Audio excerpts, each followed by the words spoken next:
Oi, pessoal do Bíblia, tudo bem com vocês? Sejam bem-vindos a mais um dia de leitura de toda a Bíblia em um ano. Nós estamos na semana 48, dia 3, e juntos vamos ler Daniel 12, o primeiro livro de Oséias, Salmos 142 e 143. Vamos lá? Pai, eu quero te agradecer, Senhor, pelo dia de hoje. Obrigada por cada pessoa que está ouvindo esse podcast. Obrigada, Senhor, por essa jornada incrível que estamos aqui juntos, onde estamos aprendendo, Senhor, a guardar o nosso coração em Ti. Obrigada, Deus, porque a Tua palavra nos ensina que acima de tudo nós devemos guardar o nosso coração, porque dele depende toda a nossa vida. Pai, se a gente guardar o nosso coração, fixar o nosso coração em coisas passageiras, o nosso coração pode ser roubado. Por isso a Tua palavra nos ensina a Te amar de todo o nosso coração, porque é somente em Você que o nosso coração é mantido em segurança. Obrigada, Deus, porque todo o nosso coração, as nossas afeições, Senhor, podem influenciar tudo que está ao nosso redor. Mas se nós estivermos no Senhor, a influência vem do alto, a influência vem de Você, Pai. Toda fonte que começa a jorrar vem de Você, Senhor. Tudo aquilo que é limpo, que é fresco, que nutre, que dá vida, virá de Você se o nosso coração estiver guardado em Ti, Senhor. Civilizações, Senhor, surgem em torno de fonte de água. Lugares áridos passam a ser mananciais, porque estão em lugar de vida e não de morte, Pai. Senhor, eu não quero, Pai, estar em um lugar onde o meu coração pode ser contaminado, Senhor. Mas eu quero proteger o meu coração como se fosse esse lugar de prover fontes de água de vida, onde toda a minha vida depende da forma que eu guardo o meu coração, Senhor. Senhor, eu quero guardar o meu coração da amargura, da ofensa. Eu quero proteger da seca e conectar a verdadeira fonte que é Você, Senhor, por meio da oração, por meio do louvor. Senhor, eu quero me proteger de afetos doentios, Senhor, me fixando em coisas incertas desse mundo, Senhor, que pode roubar meu coração, Pai. Mas ao contrário disso, eu quero diligentemente guardar o meu coração, amando o Senhor de todo ele, de toda a minha alma, de todo o meu entendimento, assim como Jesus ordenou. Pois assim eu estarei segura e florescendo para Ti, Senhor. Pai, me mostra como dar o meu coração de todo para Você protegê-lo, Pai. Porque eu sei que é com Você que é o lugar mais seguro e é com Você que está sob cuidados, Deus. Obrigada porque Você sabe cuidar de cada um de nós, porque eu guardo a fonte do meu coração e assim eu posso confiar no Teu amor precioso sobre cada um de nós. Em nome de Jesus. Amém. Amém. Daniel 12. Os tempos do fim. Naquela ocasião, Miguel, o grande príncipe que protege o seu povo, se levantará. Haverá um tempo de angústia como nunca houve desde o início das nações até então. Mas naquela ocasião, o seu povo, todo aquele cujo nome está escrito no livro, será liberto. Multidões que dormem no pó da terra acordarão, uns para a vida eterna e outros para a vergonha, para o desprezo eterno. Aqueles que são sábios reluzirão como o fulgor do céu, e aqueles que conduzem muitos à justiça serão como as estrelas para todo sempre. Mas você, Daniel, feche com um selo as palavras do livro até o tempo do fim. Muitos irão por todo lado em busca de maior conhecimento. Então eu, Daniel, olhei e diante de mim estavam 2 outros anjos, um na margem de cá do rio e o outro na margem de lá. E um deles disse ao homem vestido de linho, que estava acima das águas do rio: quanto tempo decorrerá antes que se cumpram essas coisas extraordinárias?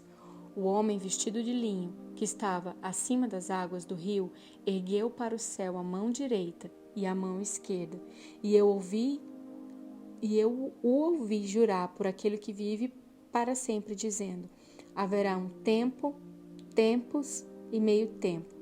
Quando o poder do povo santo for finalmente quebrado, todas essas coisas se cumprirão.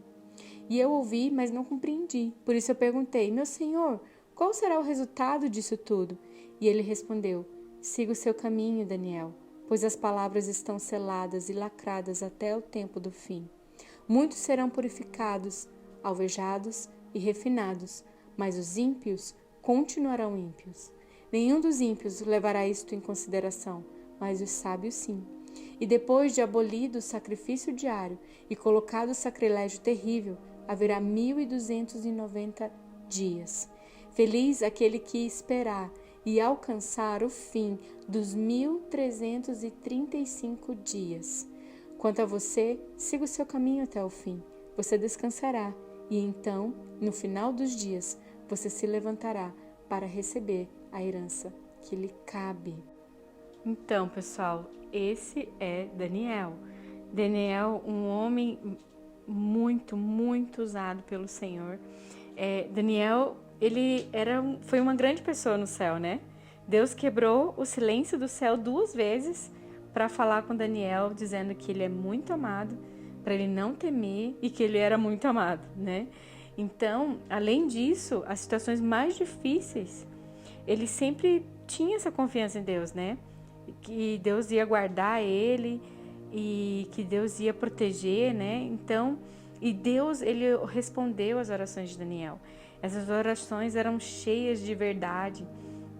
E Deus mandou uma embaixada especial dos anjos do seu próprio trono, com aquelas palavras tão powerful, né? Tipo, por causa das tuas palavras é que eu vim. Imagine, o Senhor ali manifestando o poder dele de uma maneira tão maravilhosa e Daniel ali prostrado, né? Tentando ilustrar toda aquela visão. É algo impressionante. Daniel, ele foi companheiro de reis, ele foi líder de homens, ele foi pioneiro nas reformas, né? Daniel foi um estadista, né? Ele amou muito o seu próprio povo e Deus deu um favor para ele diante dos oficiais da corte, como o Aspenaz, né? E até o Nabucodonosor parecia ter uma afeição por Daniel. Dário também, quando Daniel descobriu aquela armadilha, o próprio Dário descobriu aquela armadilha, né, que foi armada para pegar o profeta, né? Então o rei ficou muito penalizado e determinou consigo mesmo livrar Daniel. Então as autoridades tinham um carinho por Daniel, né? Ciro também acredito que foi influenciado por essa questão de Dário, né? E Daniel mostrou a Ciro a profecia que estava em Isaías a respeito dele 100 anos antes dele nascer. E essa verdade mostrada, revelada para Ciro, fez com que ele expedisse o decreto para a reconstrução do Templo de Jerusalém, que a gente vai ver lá em 2 Crônicas, em Esdras 1. Então, o livro de Daniel, ele mostra a vida dessa pessoa tão íntima com o sobrenatural. E ele, como ninguém, revelou coisas do futuro, né? As coisas que estavam escritas no livro da vida foram reveladas para ele sobre o tempo do fim. Não tem como você ler Apocalipse e não se remeter a algumas passagens de Daniel. Esse livro, ele revela o poder de Deus de uma forma soberana e power demais, né? Deus como protetor, Deus como um revelador de segredos, Deus como libertador, Deus como poderoso, Deus como juiz, né? Que o poder de Deus, ele se revelava ali no julgamento de Belsassar, né? Deus como todo-poderoso. Então, o livro de Daniel, ele fala de uma história que aconteceu, mas é uma revelação profética também do que vai acontecer no tempo do fim. Vamos seguir então? Vamos começar ali em Oséias 1. Palavra do Senhor que veio a Oséias, filho de Beeri, durante os reinados de Uzia, João, Acás e Ezequias, reis de Judá, e de Jeroboão, filho de Jeoás, rei de Israel.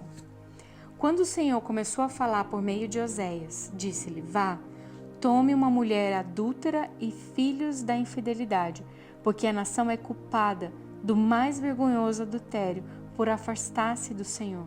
Por isso ele se casou com Gomer, filha de Diblaim, e ela engravidou e lhe deu um filho. Então o Senhor disse a Oséias: Dê-lhe o nome de Jezreel, porque logo castigarei a dinastia de Jeú por causa do massacre ocorrido em Jezreel, e darei fim ao reino de Israel. E naquele dia quebrarei o arco de Israel no vale de Jezreel. Gomer engravidou novamente e deu à luz uma filha. Então o Senhor disse a Oséias: dê-lhe o nome de Lo-Ruama,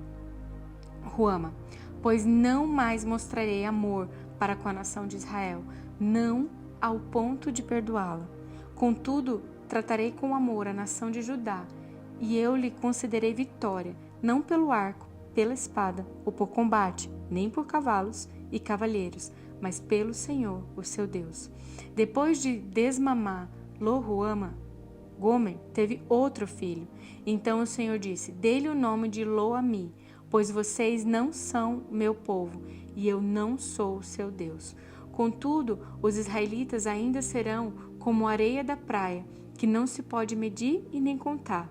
E no lugar onde se dizia a eles: vocês não são meu povo, eles serão chamados filhos do Deus vivo. O povo de Judá e o povo de Israel serão reunidos, e eles designarão para si um só líder e se levantarão da terra, pois será grande o dia de Jezreel. Uau! Esse é Oséias, o primeiro livro, um dos primeiros livros dos profetas menores. Não porque eles são menores em importância, mas menores em quantidade de matéria. E a história de Oséias, desse profeta, dessa pessoa profética dentro da Bíblia, fala de uma estranha história de amor, né? Nesse capítulo 1 a gente viu aqui que Oséias, Deus falou: olha, Oséias, vai lá e casa com uma prostituta. E Deus, ele estava usando esse fato como um sinal para o povo, de que ele continuava sendo amoroso, mas ela como noiva, escolhendo sempre andar em pecaminosidade. Tudo isso parece muito estranho, né? Mas Deus estava apresentando esse quadro da graça redentora, que graça é um favor imerecido. Israel não merecia a graça de Deus, mas ele generosamente derramava o amor dele sobre o povo. E Deus queria, como se fosse Jesus, né? Oséias obedeceu a Deus. Ele tomou Gomer, deu a ela o seu nome, o seu lar, sua reputação, as bênçãos de Deus, o consolo, tudo era de Gomer, mas ela toda noite dormia com outros homens. Ela se prostituía e tudo que Oséias possuía, ele deu para ela. E em troca, essa questão super desagradável, né? E os filhos deles? Deus falava: vai nascer tal e vai chamar tal. Tudo sinal do que Deus queria mostrar para a nação de Israel. Com essa atitude, o profeta ele estava justamente falando: olha, Deus ama, mas vocês não merecem. Por que vocês andam, né, nessa desgraça, né? Então, Oséias estava casado com uma mulher infiel e Deus estava esposando uma nação infiel. E essa experiência de Oséias ajudou as pessoas a entender o coração amoroso de Deus e para Israel se despertar e voltar. E eu não sei se vocês perceberam algo interessante. O nome dos filhos. O nome dos filhos sempre revelavam algo que Deus queria demonstrar na época que eles nasceram. Você já parou para orar sobre o que significa o nome dos seus filhos? Ou o nome dos seus futuros filhos, né? Esse temor, assim, Deus, como que você gostaria que meus filhos se chamassem? Antes deles nascerem, já existe um propósito para a vida deles, o que eles vão representar na Terra com o nascimento deles, né? Algo interessante a se pensar. Vamos continuar então em Salmos 142. Em voz alta clama a ti, Senhor, e eleva minha voz ao Senhor suplicando misericórdia. Derramo diante dele o meu lamento e a ele apresento a minha angústia. Quando meu espírito desanima, és tu quem conhece o caminho que devo seguir, e na vereda por onde eu ando, esconderam uma armadilha contra mim. Olha para a minha direita e vê, ninguém se preocupa comigo. Não tenho abrigo seguro e ninguém se importa com a minha vida. Clamo a ti, Senhor, e digo: tu és o meu refúgio. És tudo o que eu tenho na terra dos viventes. Dá atenção ao meu clamor, pois estou muito abatido. Livra-me dos que me perseguem, pois são mais fortes do que eu. Liberta-me da prisão e renderei graças ao teu nome. Então os justos se reunirão à minha volta por causa da tua bondade para comigo. Ouve, Senhor, a minha oração, dá ouvidos à minha súplica. Responde-me por tua fidelidade e por tua justiça. Mas não leves o teu servo a julgamento, pois ninguém é justo diante de ti. O inimigo persegue-me e esmaga-me ao chão. Ele me faz morar nas trevas, como os que muito morreram. E o meu espírito desanima, o meu coração está em pânico, e eu me recordo dos tempos antigos. Medito em todas as tuas obras e considero que as tuas mãos têm feito. Estendo as minhas mãos para ti, como uma terra árida. Tenho sede de ti. Apressa-te em responder-me, Senhor. O meu espírito se abate. Não escondas de mim o teu rosto, ou serei como os que descem a cova. Faze-me ouvir o teu amor leal pela manhã, pois em ti confio. Mostra-me o caminho que eu devo seguir, pois a ti eu elevo a minha alma. Livra-me dos meus inimigos, Senhor, pois em ti eu me abrigo. Ensina-me a fazer a tua vontade, pois tu és o meu Deus. Que o teu bondoso espírito me conduza por terreno plano. Preserva a minha vida, Senhor, por causa do teu nome, por tua justiça. Tira-me dessa angústia e no teu amor leal aniquila os meus inimigos e destrói todos os meus adversários, pois eu sou o teu servo. Glória a Deus pela sua palavra no dia de hoje. Deus abençoe a sua vida e até amanhã.